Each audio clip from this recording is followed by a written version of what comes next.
10 বছর আগের কথা। দিল্লির রোহিণী এলাকায় বসবাস করতেন অমিত ভার্মা এবং রিমা ভার্মা। তাদের বিবাহ তখন 5 বছর পূর্ণ করেছিল। তাদের গল্প যেন কখনো কোনো ছবির মতো সুন্দর মনে হতো। অমিত একটি মাল্টিন্যাশনাল কোম্পানিতে সিনিয়র ইঞ্জিনিয়ার ছিলেন এবং রিমা একটি স্কুলে শিক্ষক। তাদের পরিচয় কলেজেই হয়েছিল। সেই প্রথম নজরের প্রেম, সেই কফি ডেট, একসাথে ভবিষ্যতের স্বপ্ন, সব কিছুই বিবাহের পর বাস্তবে পরিণত হয়েছিল। কিন্তু সময় যেন ধীরে ধীরে সব কিছু কেড়ে নিতে শুরু করল। বিবাহের কয়েক বছর পর রিমা মা হতে যাচ্ছিলেন। সে ভেবেছিল এখন জীবন আরও সুন্দর হবে। কিন্তু অমিত ধীরে ধীরে বদলাতে শুরু করল। রাতভর অফিসে থাকাটা, বাড়ি ফিরে অদৃশ্য থাকা এবং মোবাইলে লুকিয়ে থাকা রহস্য। রিমা বুঝতে পারছিল না কবে প্রেমের উষ্ণতা শীতের মধ্যে পরিণত হল। একদিন সে অমিতের মোবাইলে একটি মেয়ের মেসেজ পড়ে ফেলল, মিস ইউ বেবি। রিমার হাত কাঁপতে লাগল। মনে হল কারো হাত দিয়ে তার হৃদয়ে হাতুড়ি মারা হল। সেই রাত সে কিছু না বলে কাটাল। পরের দিন যখন অমিত অফিস যাওয়ার জন্য বেরোচ্ছিল, রিমা তাকে থামাল। অমিত, এটা কি সত্যি? অমিত কয়েক মুহূর্ত নীরব রইল। তারপর ঠান্ডা কণ্ঠে বলল, রিমা, এখন সব শেষ। আমি তোমার সঙ্গে সুখী নই।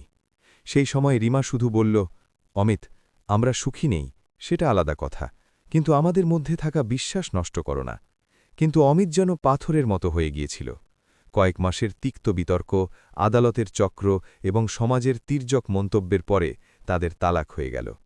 রিমা বাড়ি ছেড়ে দিল। সে তখন 4 মাসের অন্তঃসত্ত্বা ছিল। অমিত সন্তান নেওয়ার দায়িত্বও নিতে অস্বীকার করল। আমি কোনো শিশুর পিতা হতে প্রস্তুত নই, সে আদালতে বলেছিল। সেই দিন আদালতের বাইরে রিমা শুধু এক কথা বলল, ঠিক আছে অমিত, এখন জীবন হবে আমার এবং আমার সন্তানের, তোমার নাম আমার জন্য শেষ। সময় কেটে গেল। রিমা দিল্লি ছেলে চলে গেল। সে হরিয়ানার একটি ছোট শহরে বসবাস শুরু করল। প্রথমে সে স্কুলে পড়াতে চেষ্টা করল, কিন্তু মানুষ তাকে তালাকপ্রাপ্ত নারী বলে তিরস্কার করতে লাগল। তারপর খাবারের জন্য রিমা ছোট ছোট শিশুদের টিউশন দিতে শুরু করল। ছেলে বড় হতে লাগল, তার নাম রাখা হল আরব। রিমার চোখে এখন সেই আরব তার পুরো জগৎ। কিন্তু জীবনের বোঝা বাড়তে থাকল। ভাড়া, ওষুধ, স্কুল ফি সবই দামি হয়ে গেল। এবং একদিন পরিস্থিতি তাকে বাধ্য করল। রিমা রাস্তার ধারে ঠেলা বসাতে শুরু করল। ঠান্ডা পানির বোতল, লেবুর শরবত এবং বিস্কুট বিক্রি করা। গরম দুপুরে যখন সূর্য আগুনের মতো তাপ ছাড়ছিল, রিমা মাথায় দোপাট্টা বেঁধে মানুষকে ঠান্ডা পানি দিত। অনেক সময় পথচারী তাকে চিনে ফেলত, আরে, তুমি তো আগে সেই স্কুলে পড়াতি, তাই না? সে শুধু হাসত, হ্যাঁ, এখন এই কাজ করি, ভগবানের ইচ্ছে। রিমা কখনো ভিক্ষা করেনি, সে সব সময় পরিশ্রম করেছে। তার চোখে এখন ভয় নেই, এক অদ্ভুত প্রশান্তি, যেন সব কিছু হারিয়েও কিছু পেয়েছে। আরব এখন 9 বছরের হয়ে গেছে। স্কুল থেকে ফিরে এসে মায়ের ঠেলায় বসে গ্রাহকদের পানি দিত। মানুষ হাসি মুখে বলত, তোমার ছেলে অনেক চতুর। রিমার হৃদয় ভরে যেত। সে শুধু ধীরে ধীরে তার মাথায় হাত বোলাত, তুই বড় হয়ে আমাকে আরাম দেবে ছেলে। কিন্তু জীবন এখনও তার আসল পরীক্ষা রেখেছিল। দিল্লির সেই জুন মাসের দুপুর, সূর্য আকাশ থেকে আগুন বর্ষণ করছিল। বাতাস এত গরম যে শ্বাসও নেওয়া কঠিন ছিল। রাস্তার ধারে বসানো ঠেলায় একজন নারী বসেছিল, মাথায় দোপাট্টা, চোখে ক্লান্তি, কিন্তু মুখে প্রশান্তি। তিনি ছিলেন রিমা।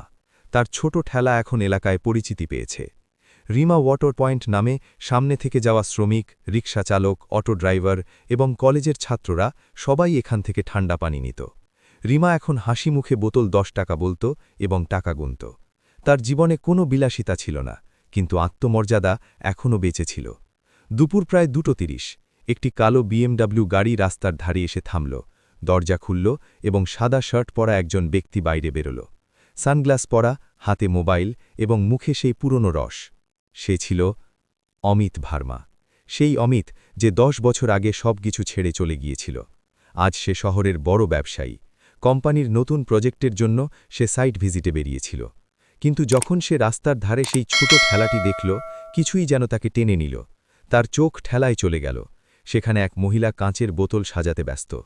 যেই মুহূর্তে সে মাথা তুলল, অমিতের পা থমকে গেল। সে রিমা। চেহারা এখন কিছুটা ক্লান্ত, কিন্তু চোখগুলো আগের মতো গভীর, সত্যিকারের এবং শান্ত। অমিত যেন কোনো পুরনো ছায়াকে দেখছে। এক মুহূর্তের জন্য সে ভাবল হয়তো এটি তার চোখের ভ্রম, কিন্তু নয়, এটি সেই রিমা, সেই মহিলা যাকে সে নিজের অহংকারের কারণে ছেড়ে গিয়েছিল। আজ সে রাস্তার ধারে পানি বিক্রি করছে। তার গলা শুকিয়ে গেছে। সে নিজেকে সামলে ঠেলার কাছে গেল। একটি পানি দেবে? রিমা চোখ না তুলেই বোতল বাড়াল। 10 টাকা অমিত দিল। তার আঙুলগুলো হালকাভাবে রিমার আঙুলে লেগে গেল। রিমা তখন চোখ তুলে তাকাল এবং তাদের চোখ মিলল। এক মুহূর্তের জন্য সময় যেন থমকে গেল। তাদের দৃষ্টির মধ্যে 10 বছরের ব্যথা, ঘৃণা এবং প্রশ্নের বন্যা প্রবাহিত হল। রিমা কেবল একটি শব্দ বলল, তুমি। অমিত কিছুই বলতে পারল না। তার ঠোঁট খোলা, কিন্তু কোনো শব্দ বেরোল না। রিমা বোতলের দিকে ইশারা করে বলল, ঠান্ডা, পেয়ে নাও। সেই মুহূর্তটা খুব ভারী ছিল। অমিত গভীর শ্বাস নিল এবং বলল, রিমা, আমি ভাবতেও পারিনি যে তুমি। রিমা কথা কেটে বলল, হ্যাঁ অমিত, আমি বেঁচে আছি, আমি মরে যাইনি। সে হাসল, কিন্তু সেই হাসিতে ছিল ব্যথা। জীবন শেষ হয়নি, শুধু বদলে গেছে। অমিত কিছুক্ষণ স্থির দাঁড়াল, তার গলায় কিছু আটকে গেল। তুমি এখানে এইসব কেন? রিমা শান্ত স্বরে বলল, রাস্তার ধারে কাজ করা লজ্জার নয়, কারো দাস হয়ে জীবনে থাকার থেকে নিজের হাত দিয়ে পরিশ্রম করা ভালো। অমিত চোখ নামাল। সে রিমার পেছনে তাকাল। সেখানে একটি ছোট ছেলে বসে আছে, সম্ভবত 10 বছরের, স্কুল ইউনিফর্ম পরা, ঠেলার বোতলগুলো ঠিক করছে। এটা তোমার ছেলে? রিমা হাসি দিয়ে বলল, হ্যাঁ, সে আমার ছেলে, শুধু আমার। অমিত কিছুই বলল না। এটি তার কানে লাগল। তার নাম আরব। অমিত যেন ভিতর থেকে কিছু ভেঙে যেতে অনুভব করল। সে জানত এটি সেই ছেলে যাকে সে কখনো গ্রহণ করতে অস্বীকার করেছিল। রিমা কোনো আবেগ দেখিয়ে না বলে বলল, তোমার কিছু আর দরকার? পানি শেষ হয়ে যাবে। অমিত কিছুই বলল না। সে ধীরে ধীরে কারের দিকে এগোল। কারে বসতেই সে পিছনের কাঁচে তাকাল। রিমা এবং আরব ঠেলায় বসে হাসছে। রিমা তাকে হাসিয়ে পানি ঢেলে দিচ্ছে, আর আরব বোতলগুলো পরিষ্কার করছে। সেই হাসি অমিতের হৃদয় কেটে গেল। সে কার স্টার্ট করে চলে গেল, কিন্তু মন তখনও সেখানে আটকে রইল। প্রতিবার অ্যাক্সেলারেটর চাপানোর সময় সে রিমার চোখ মনে করত। সেই চোখগুলো যা আগে ভালোবাসায় তাকে দেখত, আর এখন শুধু প্রশ্ন করছিল। রাতের বেলায় বাড়ি এসে প্রথমবার অমিত মদ্যপান করল না। সে জানালার বাইরে তাকিয়ে শুধু ভাবছিল, কিভাবে সেই নারী যাকে সে অসম্মান করে ছেড়ে গিয়েছিল আজও এত শক্তিশালী। সে চাইছিল কাল আবার যেন ফিরে যায়, শুধু দূর থেকে তাকে দেখে। সে কি সত্যিই ঠিক আছে? পরের দিন সকাল 10টা। অমিতের চোখে রাতভর ঘুম হয়নি। সে বারবার সেই মুখ মনে করছিল যা একসময় তার জগৎ ছিল, আর এখন তার নিজের অতীতের আয়না হয়ে গেছে। সে নিজেকে জিজ্ঞেস করছিল, আমি কি সত্যিই এত বড় অপরাধ করেছি? সকাল হতে না হতেই সে কাউকে বলেও না, আবার কার বের করল এবং সেই রাস্তার দিকে চলে গেল যেখানে রাস্তার ধারে রিমা ওয়াটার পয়েন্টে ঠেলা ছিল। আজও সেখানে একই ভিড়। রিমা মাথায় দোপাট্টা বেঁধে মানুষকে পানি দিচ্ছে। পাশে আরব বসে স্কুলের বই খুলে মায়ের সাহায্য করছে এবং হোমওয়ার্ক করছে। অমিত একটু দূর থেকে থেমে দাঁড়াল। সে চাইছিল কেউ তাকে চিনে না। সে শুধু চুপচাপ দেখছিল কিভাবে রিমা প্রতিটি গ্রাহকের সঙ্গে বিনয়ীভাবে আচরণ করে, কিভাবে প্রতিটি বোতল বিক্রি করার পর সে তার ছেলের দিকে তাকিয়ে হাসে। অমিতের মনে অদ্ভুত এক কষ্ট উঠে এল। তাকে মনে পড়ল 10 বছর আগে সে বলেছিল, আমি বাবা হতে প্রস্তুত নই। আর এখন সেই ছেলে যার জন্য সে যত্ন নেওয়া থেকে বিরত ছিল, ঠিক সেই ছেলে তার সামনে দাঁড়িয়ে আছে। কিছুই করতে পারল না। সে নিজের মায়ের চোখের আলো হয়ে গেছে। সে চুপচাপ ঠেলার কাছে গেল, কিন্তু এবার রিমা তাকে আসতে দেখল। তার চোখে কোনো অবাক হয়ে যাওয়ার ভাব ছিল না, শুধু শান্তি ছিল, যেন সে সব কিছু আগেই জানত। আচ্ছা, তখন আপনি এলো? হ্যাঁ, শুধু চলতে চলতে যাচ্ছিলাম, ধীর কণ্ঠে বলল অমিত। চলন্ত মানুষ সাধারণত তৃতীয়বার থামে না, বলল রিমা। আমি শুধু দেখতে চেয়েছিলাম তুমি ঠিক আছো কিনা। রিমা এক মুহূর্ত তার দিকে তাকালো, তারপর বলল, আমি ঠিক আছি, আর যদি না থাকতাম তাতে আপনার কি যায় আসে? অমিত চুপ থাকল। সে জানত তার কাছে কোনো উত্তর নেই। ঠিক তখন ঠেলার পিছন থেকে আরবের কণ্ঠ শোনা গেল, মামা দেখো না, আমার ড্রয়িং দেখো। রিমা হাসি দিয়ে বলল, বাহ, খুব সুন্দর করেছ ছেলে। অমিতের হৃদয় গলে গেল। সে সেই শিশুটিকে মনোযোগ দিয়ে দেখল। ফর্সা রং, নির্দোষ চোখ এবং হাসি, পুরোপুরি তার নিজের মতো। সাহস করে সে জিজ্ঞেস করল, রিমা, আমি কি এটাকে কাছ থেকে দেখতে পারি? রিমা কিছুক্ষণ ভাবল, তারপর মাথা নাড়ল। দেখো। অমিত ঝুঁকে আরবের কাছে গেল। হ্যালো ছেলে, তোমার নাম কি? আরব নির্দোষভাবে উত্তর দিল, আরব। বাহ, খুব সুন্দর নাম, মামা রেখেছে? আরব হাসল। আমি বড় হয়ে ইঞ্জিনিয়ার হব, যাতে মামাকে আর কাজ করতে না হয়। অমিতের গলা ভরে গেল। সে জিজ্ঞেস করল, আর তোমার বাবা? আরব শান্ত মুখে বলল, সে নেই, মামা বলে ভগবান নিয়ে নিয়েছে। অমিত তখন পুরোপুরি পাথরের মতো হয়ে গেল। সে অনুভব করল যেন কেউ তার বুকের মধ্যে পাথর রাখল। সে কিছু বলতে চেয়েছিল, কিন্তু শব্দ বেরোল না। রিমা কাছে এলো এবং বলল, আপনাকে উত্তর মিলেছে না, এখন চলে যান। অমিত তার দিকে তাকাল, চোখে নীরবতা। রিমা, আমাকে ক্ষমা করো, বলল সে। রিমা হালকা হাসি দিয়ে বলল, ক্ষমা শুধুমাত্র সেই অপরাধের জন্য দেওয়া হয় যা ভুলবশত হয়। আপনি তো সচেতনভাবে করেছিলেন। অমিতের চোখ ভিজে গেল। সে কিছুক্ষণ স্থির দাঁড়াল, তারপর কিছু না বলে চলে গেল। কিন্তু সেই রাতেও ঘুম হল না। প্রতিবার চোখ বন্ধ করলে আরবের নির্দোষ কণ্ঠ তার কানে বাজতে লাগল। আমি ইঞ্জিনিয়ার হব, যাতে মামাকে আর আজ করতে না হয়, যেতে হয়। পরের দিন সে তার ড্রাইভারকে বলল, প্রতিদিন ওই এলাকায় পানি কিনতে যাবে, কিছু টাকা দিয়ে আসবে, কিন্তু বলবে কোনো দরিদ্র মানুষ দিয়েছে। রিমা বুঝতে পারল, কিন্তু সে কখনো কোনো টাকা গ্রহণ করেনি। সে এখনও নিজের পরিশ্রমে জীবিত ছিল। কিছু সপ্তাহ এমনভাবে কেটে গেল। অমিত প্রতিদিন দূর থেকে দেখত এবং ফিরে যেত। ধীরে ধীরে সে আবার নিজের ভিতরের মানুষটিকে অনুভব করতে লাগল। যে অহংকার তাকে ধ্বংস করেছিল তা এখন ভেঙে যাচ্ছে। একদিন সে ঠিক করল, আর লুকোবে না, এবার সরাসরি কথা বলবে। সেই দিন দুপুরে হালকা বাতাস বইছিল। রিমা ঠেলায় বসেছিল, পাশে আরব বই খুলে পড়ছিল। আকাশে হালকা মেঘ, যেন আজ আবহাওয়াও কিছুটা আলাদা ছিল। হঠাৎ একটি সাদা বিএমডব্লিউ ধীরে ধীরে ঠেলার কাছে এসে থামল। রিমা চোখ তুলল। সেই একই গাড়ি, সেই একই মানুষ। অমিত বাইরে এলো। এবার তার মুখে সেই অহংকার ছিল না যা 10 বছর আগে ছিল। চোখে ছিল শুধুই অনুশোচনার ক্লান্তি। সে ধীরে ধীরে ঠেলার সামনে এলো এবং নীরবভাবে দাঁড়াল। রিমা শান্ত কণ্ঠে বলল, আজ আবার পানি চাইবে? অমিত মাথা নাড়ল না। আজ কথা বলতে চাই, বলল সে। রিমা ঠান্ডা হাসি দিল, যা 10 বছর আগে করতে পারেনি। অমিত গভীর শ্বাস নিল। সম্ভবত তখন আমি মানুষই ছিলাম না, শুধু এক স্বার্থপর মানুষ ছিলাম। কিন্তু এখন আমি আমার ভুল নিয়ে বাঁচতে পারছি না। রিমা তার দিকে তাকালো। ভুল বোঝা তখন হয় যখন সব কিছু হারিয়ে যায়, আর তুমি অনেক কিছু হারিয়েছ। যে মহিলা তোমার সঙ্গে সব পরিস্থিতিতেই থাকতে চেয়েছিল, আর সেই ছেলে যিনি তোমার নামের অধিকারী ছিলেন। অমিতের চোখে জল এলো। রিমা, আমি প্রতিদিন নিজেকে দোষ দিই। আমি যা করেছি তা শুধু তোমার সঙ্গে নয়, নিজের সঙ্গেও অপরাধ ছিল। আমি আমার পুরুষত্বের অহংকারে সেই ঘর ভেঙে দিয়েছি যা তুমি ভালোবাসায় তৈরি করেছিলে। এখন শুধু একটি সুযোগ চাই। রিমা ক্রোধের মধ্যে নয়, বরং ক্লান্ত স্বরে বলল, কিসের সুযোগ? ক্ষমার জন্য, না আবার ভাঙার জন্য? অমিত চুপ রইল। আমি জানি তুমি আমাকে ক্ষমা করতে পারবে না, কিন্তু কমপক্ষে এতটা তো অনুমতি দাও, যাতে আমি আমার ছেলেকে জানতে পারি, তাকে দেখতে পারি, শুধু একবার। রিমার চোখে জল এলো। সে আরবের দিকে তাকিয়ে রইল, যে এখনও তার বইয়ে ডুবেছিল। রিমা ভাবছিল, আমি কি সত্যিই বলতে পারি, কি এই ছেলে সেই মানুষকে তার বাবা বলতে পারবে, যে তার মাকে একা ছেড়ে গিয়েছিল? সে ধীরে ধীরে বলল, আরব। হ্যাঁ মামা, এখানে এসো। আরব দৌড়ে এসে দাঁড়াল। অমিত তাকে দেখল, যেন তার শ্বাস থেমে গেছে। রিমা কাঁপতে কাঁপতে বলল, ছেলে, এ তোমার বাবা। এক মুহূর্তের জন্য যেন পৃথিবী থমকে গেল। আরব তার বড় বড় চোখে অমিতকে দেখল। পাপা?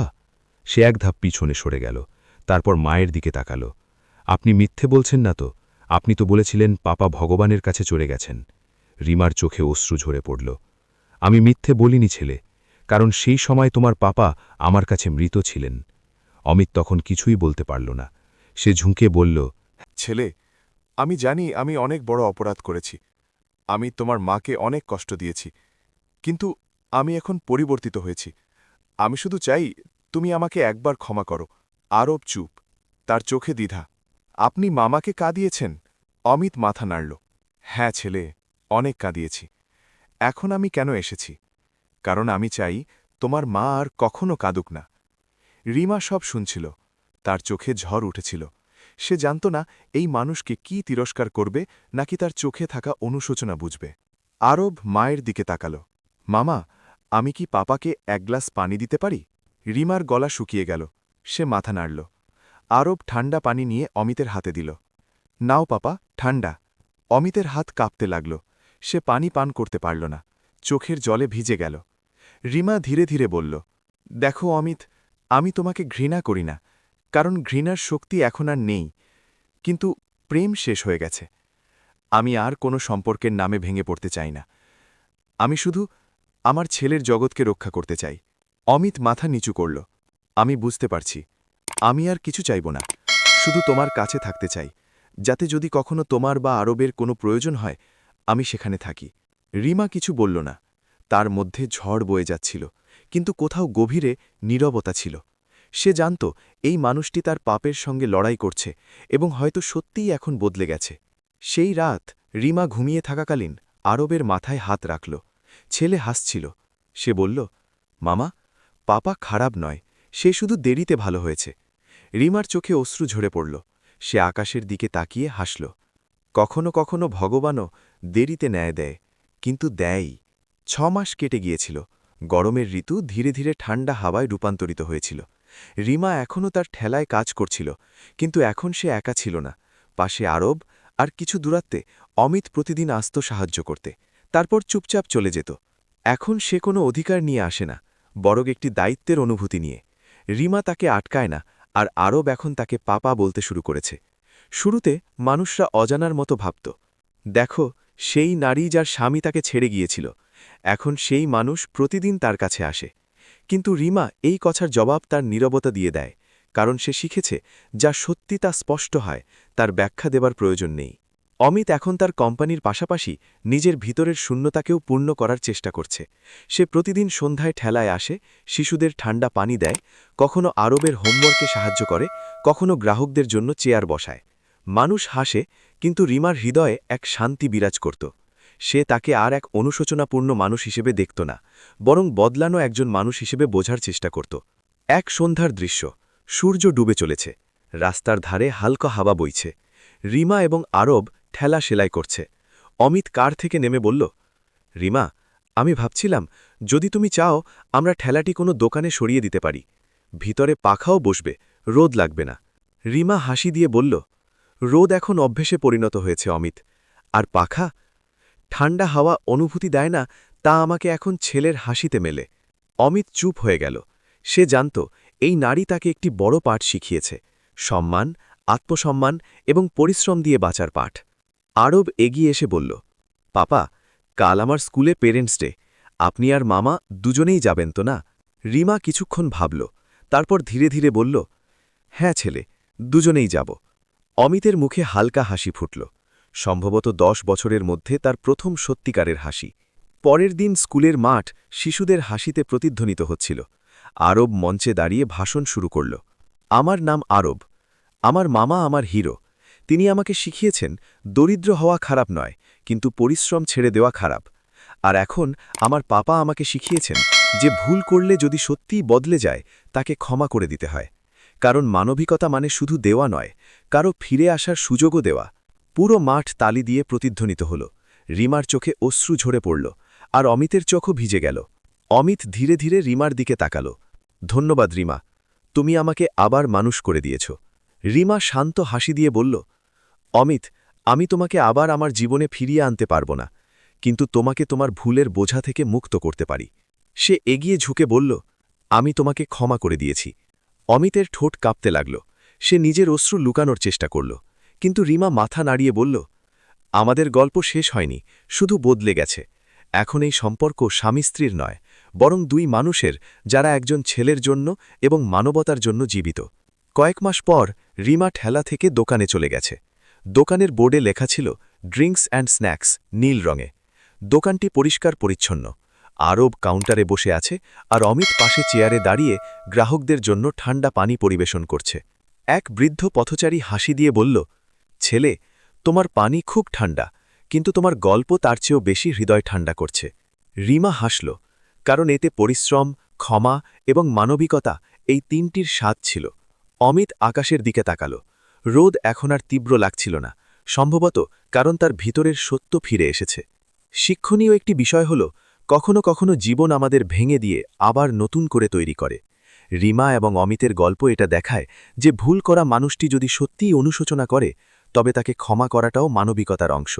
তবে ক্ষমার মানে পুরনো সম্পর্ক ফিরে আসা নয়, বরং নতুন বোঝাপড়া। কারণ মানবিকতা সবসময় সম্পর্কের চেয়ে বড়। বন্ধুরা, এই গল্প সম্পর্কে আপনার মতামত অবশ্যই আমাদের কমেন্ট বক্সে জানাবেন। ভিডিওটি যদি আপনাদের ভালো লাগে তাহলে লাইক দিন এবং আমাদের চ্যানেল কর্মবীর ভয়েস সাবস্ক্রাইব করতে ভুলবেন না। পরের ভিডিওতে দেখা হবে। ধন্যবাদ।